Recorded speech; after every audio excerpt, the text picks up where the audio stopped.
Hi everyone, I'm Emily Ross from the United Nations Foundation, and we're broadcasting here from SDG Live at the World Economic Forum annual meeting. And I'm really pleased to be here with two UN colleagues, Kochi from UNICEF Innovation and Andrew Harper from UNHCR Innovation. And I'd love to first just start by saying how fantastic it is that UNICEF and UNHCR are really pioneering innovation at the UN. And I think the work that you two personally are doing is phenomenal. And I'd love to ask a question for you. We're here at the World Economic Forum annual meeting. Last year, the theme was the fourth industrial revolution. We know people are talking about the role of technology. Sitting inside of the UN, how is the UN looking at the role of technology in advancing issues like the Sustainable Development Goals? And I'd just be curious, what are the opportunities, but also the risks, because we know there are some risks that come with the application of technology. So maybe Erica, I'll start with you and then turn to Andrew. Sure, thanks, Emily. I think technology and the emerging technologies are a double-edged sword. There are some really great things that can be done. I know the work that UNHCR does and UNICEF in using technology is really to empower people and really connect them to essential services.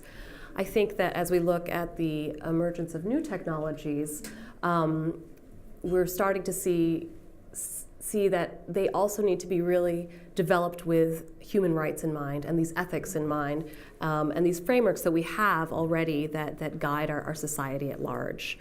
So for example, you look at artificial intelligence or autonomous vehicles. Autonomous vehicles, for example, they will have to make the decision at some point. Do I get into it when I'm in an unavoidable accident? Am I going to harm the driver, or do I plow through pedestrians? I think these are the kinds of ethics and things that we're up against.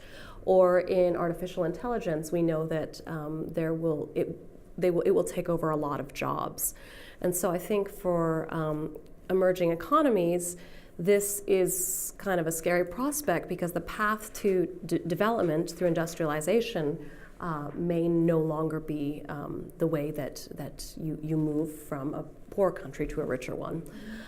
So I think the key here it really is education for young people and learning that teaches them the skills that they're going to need to be gainfully employed in the coming years.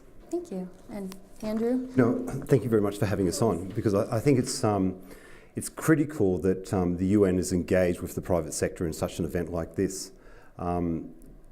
We're facing challenges which we've never had before, and the world is becoming more scarier, let's face it. There's likely to be more people displaced, more people in need of support, and possibly less funding to do it. So we have to be more effective, we have to be more efficient, and we have to ensure that we use whatever tools and technology that is available.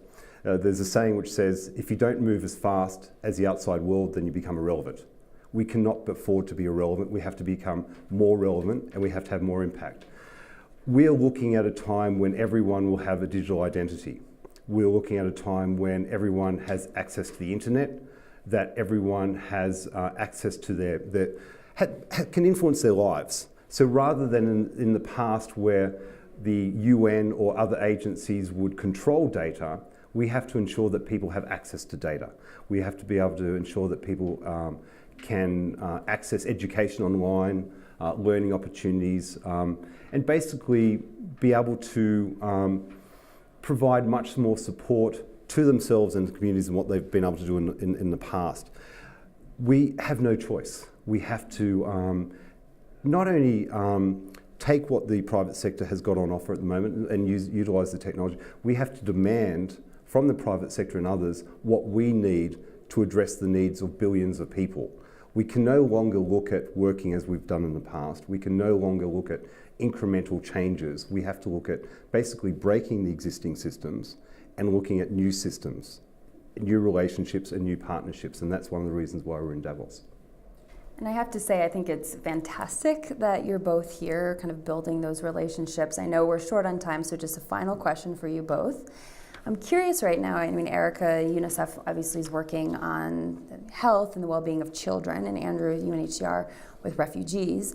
Is there any kind of insider scoop on anything you're working on in your innovation units that you can kind of preview as something that is kind of up and coming? Sure.